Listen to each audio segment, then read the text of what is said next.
প্রথম ভালোবাসা মানেই তো মন কেমন কেমন করা, বুকের মধ্যে কি যেন এক তোলপাড় ধুকধুক করা আবেগের অনুভূতি। প্রথম প্রেম হয়ে থাকে সোনালি স্মৃতি, সোনা রঙে আঁকা স্মৃতির ঝলক। কত প্রেম আসে যায়, কিন্তু প্রথম প্রেম একান্ত ব্যক্তিগত অনুভূতি হয়ে রয়ে যায় মনের মণিকোঠায়। প্রথম প্রেমের প্রথম কবিতা এসে বলে, হাত ধরে নিয়ে চলো যাই দূরের দেশে। প্রেম আসে আবার ধীরে ধীরে মুছে যায়, নক্ষত্র ও একদিন সরে যেতে পারে। কবির কথা কি আসলেই সত্যি? প্রেম হারিয়ে যেতে পারে হৃদয়ের অলিন্দে। প্রথমবারের মতো যদি কারো জন্য অনুভূতি জন্মায়, তা আসলে হারিয়ে যেতে পারে না। আসলে প্রথম প্রেম এবং প্রথম প্রেমে পড়া স্মৃতি কখনই ভোলার না। বিশেষ মুহূর্তগুলোতে মন ঠিক বলে ওঠে, আমাকে খুঁজো না তুমি, বহুদিন হলো, কতদিন আমিও তোমাকে খুঁজি না কো কেন, কিন্তু স্মরণেই থাকো। আনন্দ অথবা বিষাদের ধূসর ছায়া গ্রাস করে হৃদয়ের মণি কোটাকে। নিমেষেই চোখের কোণে বর্ষার জল জমে এক ফোঁটা। প্রেম দুঃখ সুখ সবার জন্য, বাদ নেই জগতের কোনো মানুষ। তাই তো কবি বলেছেন, মানুষ মাত্রেই ভালোবাসার পূজারী। যেখানে ভালোবাসা আছে তার অন্য পিঠে আছে কষ্ট। তাই আজ লিখব আমার কষ্টের কথাগুলো। শুরু করছি আমার প্রথম প্রেমের কথা। আমি তখন দশম শ্রেণীর ছাত্র। সঞ্জীব, জাহাঙ্গীর নামের আমার দুই বন্ধু ছিল। রাত বাদে তিনজন সারাদিন একই সাথে থাকতাম। অনেক দুরন্ত তিন কিশোর ছিলাম আমরা। আমাদের ক্লাসে ইয়ে ও টি নামে দুটি মেয়ে ছিল, নবম শ্রেণীতে পড়তো। পি নামে আরও একটা মেয়ে। আমরা তিনজন ওই তিনজনকে খুবই পছন্দ করতাম। আসলে দোষটা আমাদের না, বয়সের ছিল। মজার বিষয় হলো, ওদের তিনজনের বাড়ি আমাদের বাড়ির পাশেই ছিল। ওরাও বুঝতো আমরা ওদের ফলো করি। আসলে বলার মতো সাহস ছিল না কারো। কতই না সুন্দর ছিল সে, রেশম কালো চুল, ডাগর ডাগর দুটি চোখ, লাল দুটি ঠোঁট, ফর্সা গায়ের ত্বক, মাঝারি গড়ন। যার হাসিতে মনে হয় মুক্তা ঝরে, তার এক ঝলক হাসিতে হৃদয় ছিঁড়ে কলিজাটাও বের করে দিতে পারি তার হাতে। সব কথা বলি, কত আড্ডা মারি একসাথে, টিউশনে যাই, কত কি, কিন্তু আসল কথা বলার সাহস হয় না।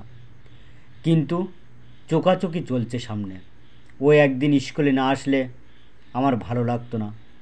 বারবার ওর খোঁজ নিতাম, আর অন্য বন্ধুর কাছ থেকে ওকে না দেখলে, ওর মুখের কথা না শুনলে আমার হৃদয় হয়ে যেত উত্তপ্ত মরুভূমির মতো।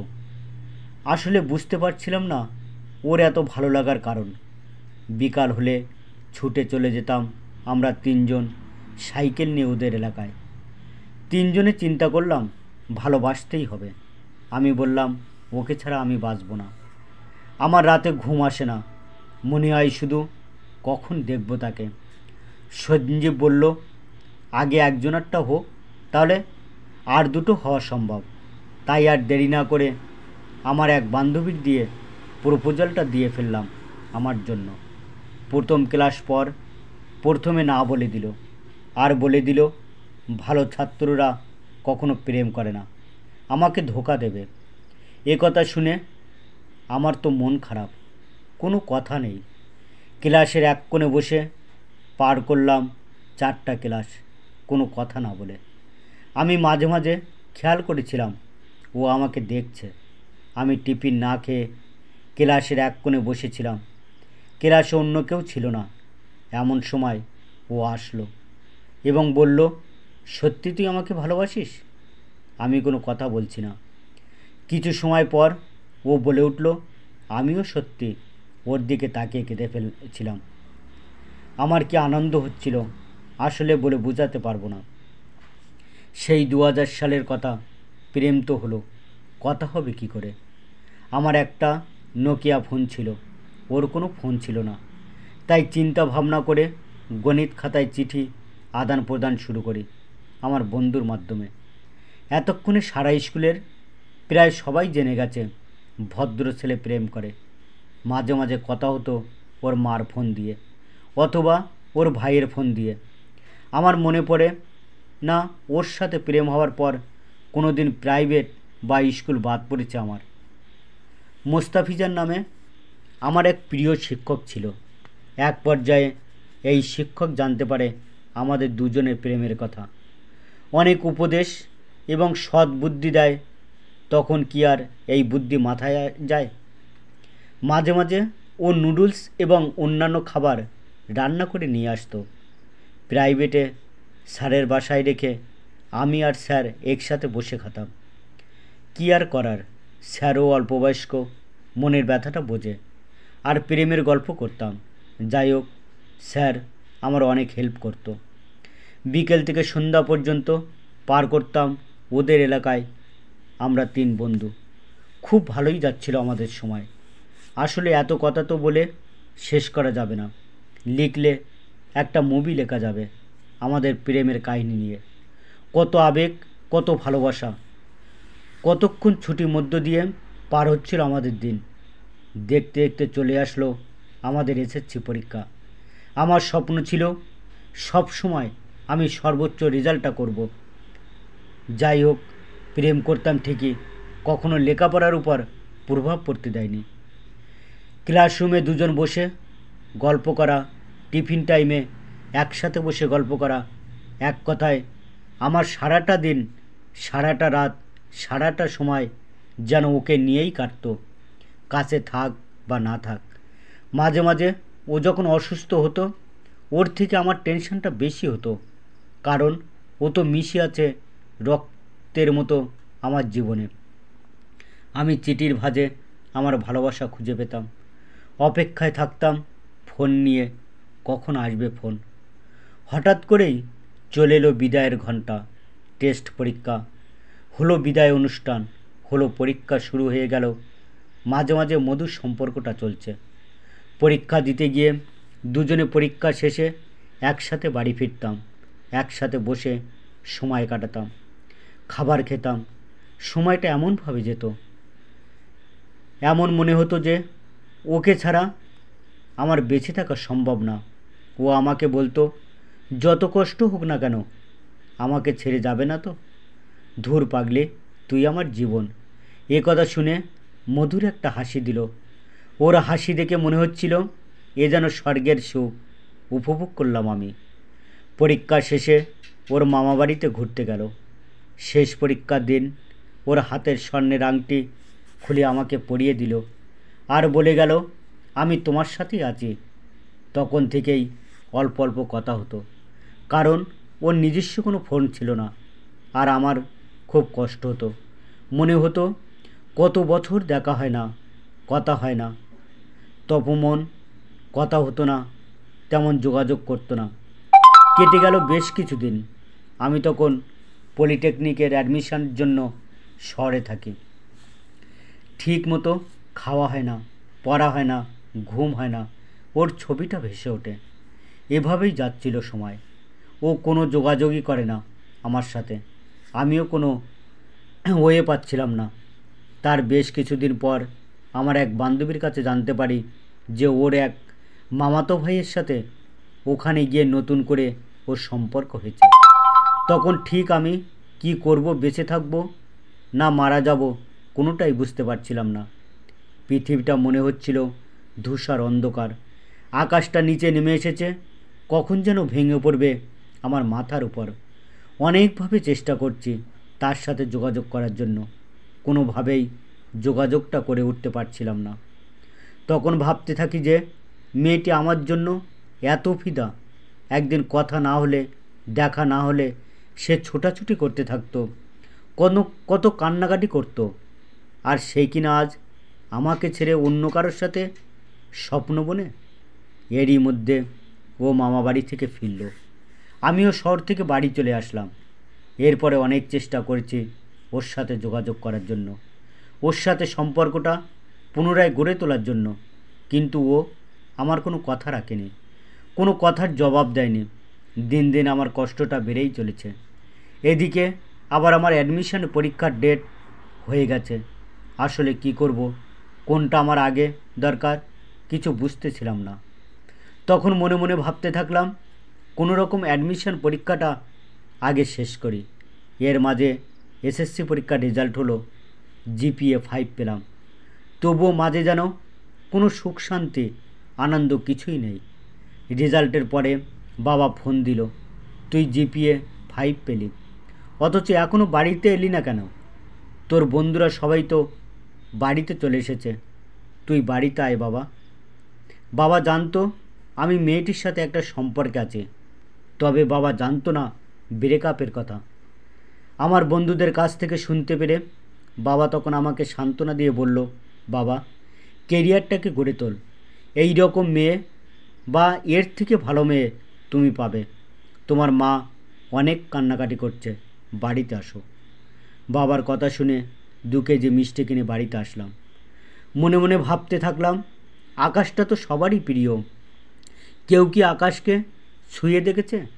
আকাশের এক এক সময় এক এক বর্ণ, এক একজনের এক এক রকম বর্ণ পছন্দ, কেউ কি পেরেছে আটকে রাখতে? আকাশ তো তার ইচ্ছা মতো ঘন ঘন রং বদলায়, আর ঠিক মেয়েটাও হয়তো তেমনই আমার সাথে করলো। আমাকে কষ্টের সাগরে ভাসিয়ে একাই সুখে থাকতে চেয়েছিল। আমাকে আর ভালো লাগে না। সে হয়তো ধনী পরিবারের মেয়ে, আমার বাবা একজন কৃষক মানুষ, হয়তো তার স্ট্যাটাস এর সাথে আমার স্ট্যাটাস মিল পড়ছে না, এমনও তো হতে পারে। তবে ওর এই সম্পর্কটাও বেশি দিন টেকে না, কোনো কারণে ভেঙে যায়। তারপরে অনেক চেষ্টা করেছে আমার সাথে যোগাযোগ করার জন্য, আমি আসলে তারপরে আর কোনো যোগাযোগ করিনি। ওর কারণে আমি আমার পছন্দের পলিটেকনিক এবং পছন্দের ট্রেড এর চান্স পাইনি। খেয়ে না খেয়ে অনেক কষ্টে দিন পার করছি, শুধু বাবা মায়ের মুখের দিকে চেয়ে তাদের স্বপ্ন পূরণের জন্য। তা না হলে তো কবেই ছেড়ে চলে যেতাম এই পৃথিবী থেকে। আবার মাঝে মাঝে ভাবি ও যদি আমাকে ছাড়া ভালো থাকতে পারে, তাহলে আমি কেন পারবো না? ভালো আমাকে থাকতেই হবে, ওর থেকে ভালো কিছু করে আমাকে দেখাতেই হবে। ও আমাকে ছেড়ে চলে গেল, আবার আমার সাথে সম্পর্ক হবে, আমার থেকে ভালো কাউকে পেলে আবার চলে যাবে, আর বারবার আমি শুধু কষ্ট পেতে থাকব। এটা ভেবে আর নতুন করে ওর সাথে সম্পর্কটা জড়াইনি। একটি মজার বিষয় হচ্ছে, আমি জীবনে একটাই প্রেম করেছি, সেটা হচ্ছে ও। তারপরে আরও কোনো মেয়ের সাথে সম্পর্কে জড়ানো হয়নি। যত যাই বলি না কেন, সব সময় ও আমার স্মৃতির পাতায় রয়েছে। ওকে এখনও বিন্দুমাত্র ভুলতে পারিনি, তাই তো আর কোনো মেয়ের স্থান হয়নি এখনও আমার মনের মণিকোঠায়। ওর বিয়ে হয়েছে 2 বছর হলো, একটা ছেলেও হয়েছে। মেসেঞ্জারে ওর ছেলের ছবিও দিয়েছে আমাকে দেখার জন্য, কিন্তু আমি কোনো রিপ্লাই করিনি।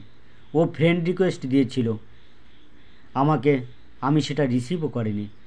ঠিকই তার আইডিয়াটা ফলো করি, মাঝে মাঝে দেখতে মন চাইলে তারে ফেসবুকে আইডিতে ঢুকে তাকে দেখে আসি। এখনও আমি সযত্নে রেখে দিয়েছি ওর দেওয়া গিফটগুলো, কলম, প্যাড, চশমা, ঘড়ি, স্পেশাল একটি স্বর্ণের আংটি। আসলে কখনো ভাবিনি যে এরকম মুহূর্ত আমার জীবনে আসবে। পার করতে হবে ওকে ছাড়া, পার করতে হবে আমার সারাটি জীবন। এখনও মাঝে মাঝে গিফটগুলো বের করে দেখি আর ফিরে যাই সেই সোনালি দিনগুলোতে। অনেক কথা গ্যাপ দিয়ে হিস্টোরিটা লিখলাম। আসলে কথাগুলো লিখতে পারছি না, দু চোখে জুড়ে বর্ষার ধারা বইছে। এত স্বাদের প্রেম, এত সুখের কথা, এত ভালো সময় পার করতাম, সেই সময়গুলো নিজেই ভেঙে দিল। কি করে বলি কথাগুলো, আর কি করে লিখি বুঝতেছি না। সবাই তো প্রেমে পড়ে, তাই না? এটাই ঠিক। সবার ভালোবাসাই কি সত্যি হয়? ভালোবাসা সত্যি হোক বা না হোক, জীবনে প্রথম প্রেম কিন্তু বেশ আবেগেরও মজাদার হয়। প্রেমময় আমাদের জীবন, কত প্রেম আসে, কত প্রেম যায়, কিন্তু প্রথম প্রেমের স্মৃতির কথা রয়ে যায় চিরকাল। যে কারণে সবাই প্রথম প্রেমকে সত্যি ভালোবাসা বলে থাকে। প্রথমবার কাউকে ভালোবাসার অনুভূতি, প্রথম চুম্বন, প্রথম রোম্যান্স, এ সবটাই কিন্তু ভীষণ খাঁটি এবং আবেগ মিশ্রিত। প্রথম ভালোবাসায় আজীবন রয়ে যায় এরকমটা কিন্তু খুব কমই দেখা মেলে। বেশিরভাগ প্রথম প্রেমই ব্যর্থ, তবে সেই প্রেম জীবনে অনেক কিছু শিখেছে এরকমটা দাবি করে থাকেন সকলেই। প্রথম ব্রেকআপের স্মৃতি কিন্তু রয়ে যায় আজীবন, আর তা মাঝে মধ্যেই ফিরে আসে, এটাই স্বাভাবিক। আর তাই এই কারণগুলির জন্যই প্রথম ভালোবাসা কখনো ভোলা হয় না। এমন কথা অনেকেই বলতে পারেন না, আর তাই ঘুরতে ফিরতে অন্য প্রসঙ্গের ছলেও বারবার তার কথাই মনে পড়ে ফেলা আসা প্রথম প্রেম। সেই সঙ্গে নতুন পুরনোর তুলনা থেকেই যায় মনের মাঝে। পুরনো প্রেম ভালো কি এতটাই সহজ? কোথাও গিয়ে তার জন্য একটু না একটু জায়গা থেকেই যায়। প্রথম প্রেমিকার জন্য বরাবরই আবেগ একটু বেশিই থাকে, সহজে সেখান থেকে বেরোনো যায় না। রাগের মাথায় প্রথম দিকে সোশ্যাল মিডিয়া থেকে ব্লক করে দিলেও ঘুরে ফিরে আবার যোগাযোগ রয়েই যায়, কারণ কম বেশি প্রাক্তনকে সকলেই বিশ্বাসের চোখে দেখেন, সমস্যার কথা তার সঙ্গে ভাগ করে নেন, পরামর্শ নেন। যদিও পূর্বের ন্যায় ভালোবাসার থাকে না, প্রাক্তনের সঙ্গে অদ্ভুত একটা যোগাযোগ খুঁজে পান সকলেই, যেমন আমি। কোথাও গিয়ে যোগাযোগটা বেশ ভালো থেকেই যায়, দেখা হলো কিংবা কথা বললে মনে হয় সব ঠিকই আছে, একদম আগের মতোই। যদিও ও এখন এক ছেলের মা। বেশ কিছুদিন আগে একবার দেখা হলো যমুনা ফিউচার পার্কে, 5 মিনিট কথা হলো। আবার মনে হচ্ছিল আমি যেন আমার স্কুল লাইফে যাচ্ছি। ও চলে যাওয়ার পর কিছু সময় অনেক খারাপ লাগছিল, পরক্ষণেই ভেসে উঠল তার বেঈমানি কথা আর আচরণ। এটা ভেবে বেশি কষ্ট হচ্ছিল। প্রেমে বিচ্ছেদ কয়েক বছর আগে হলেও প্রাক্তন প্রথম ভালোবাসা কিন্তু ঠিক মনে রয়েছে। আপনি কি ভালোবাসতেন, ঠিক কোন বিষয়ে আপনার বেশি রাগ হতো, আপনার পছন্দ অপছন্দ সব কিছু। তাই দেখাটা পরে হলেও না বলা কথার মধ্য দিয়ে সহজে বুঝে যান আপনার মনের কথা। তখন দুজনেরই মনে হয় এটাই বুঝেছিল সত্যি ভালোবাসা। প্রথম প্রেমে বিশ্বাসটা খুবই জোরালো থাকে, যেমন আমার ছিল। আমি কখনো ভাবতাম না সে আমাকে ছেড়ে যাবে, আর প্রেম ভাঙলেও সেই বিশ্বাস রয়ে যায় মনের মণিকোঠায় আজীবন। পরিচিতি রয়ে যায় কণ্ঠস্বরে, আর তাই মুখ দেখেই বলে দিতে পারি ও আমাকে নিয়ে কি ভাবছে। কত বর্ষা পেরিয়ে ফাগুন এলো, আবার ফাগুন পেরিয়ে বর্ষা এলো, তবু যেন প্রথম প্রেমের স্মৃতিগুলো, প্রথম প্রেমের কথাগুলো মনের মণিকোঠায় আগের মতোই রয়ে গেল। ভালো থাকুক সবার ভালোবাসা, আর সেই সাথে ভালো থাকুক বেঈমানগুলা, যাদের জন্য কেঁদেছে আমার মতো অনেকের হৃদয়। ঠিক আছে বন্ধুরা, আজ এই পর্যন্ত। সবাইকে অসংখ্য ধন্যবাদ জানিয়ে এখানেই শেষ করছি। বিষয়টা আপনাদের কেমন লেগেছে অবশ্যই কমেন্ট করে জানাবেন। আর এই রকম ভিডিও আরও দেখার জন্য চ্যানেলটি প্লিজ সাবস্ক্রাইব, লাইক এবং শেয়ার করবেন আপনাদের বন্ধুবান্ধব এবং আত্মীয়স্বজনদের কাছে।